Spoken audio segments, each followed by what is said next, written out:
So we haven't had a video for a few days, but I am busy with bits and bobs, tinkering away around the edges of things.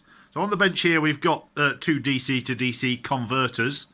This one is the CRZ OEM DC, and as we know that won't work above about 152, 3, 4, 5 volts. So that's stopping me increasing the voltage for the system even higher. This is an HCH2 Civic DC to DC. They'll probably be very similar sort of current outputs because they're both quite big power demands for the 12 volt side, but this one operates at a much higher nominal battery voltage. The Civic is about 160 volts nominal, whereas the CRZ is only about 108 nominal for the OEM setup. So I've just been testing this with, this is actually wired up and working now. This one's connected to HV. And the data stream it outputs appears to be identical to the data stream that the CRZ module outputs. That's the serial data stream which it sends to the MCM module, the motor control module.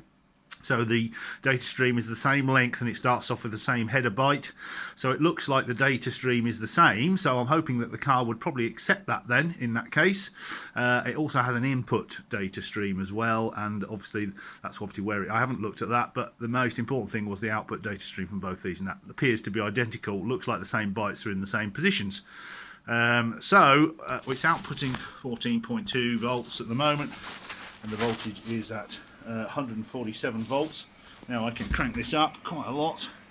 Let's go up to 200 for a start. So there's 200 volts now, and the output's still perfectly stable. I've actually tested this all the way up to 220 volts and it just cuts out at 220 volts. So it starts working at about 90 volts. So that gives me a much more usable operating range for the DC to DC for my particular requirements, which is obviously to push the pack voltage as high as I can in the quest for ultimate power. And obviously this was stopping me before because it would cut out under heavy regen, etc., or whenever the system went above the limits that we had, the 150 volt limit that it has internally. This obviously isn't going to suffer from this at all. This will be able to go right up to, in fact we'll just turn it up a bit more.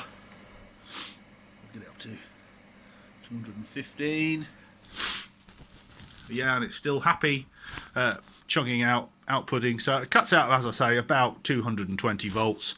And I'll just do the final little bit. We'll go for 221 or 222. Oh no, it's still working. It'll turn off in a minute. 225. Yeah, and it's falling away now. So it's cutting itself off. So yeah, so that's a much higher voltage unit. The footprint is quite similar, as you can see. This is not that much bigger. Now, whether it will be possible to shoehorn it into the available space, the heatsink is bigger underneath, but it's about the same depth. So if we look underneath here, we can see, sorry, this one is side on, but the heatsink is bigger on this one. But it might be possible to shoehorn it into the space. So anyway, that's what I'll try and do on the bench. If I can shoehorn it in onto my test setup on the bench, then I might try and do it in the car. I could always just pop it somewhere else and just put it in the back almost anywhere, just as long as it connects up the HV, etc., and the signal lines.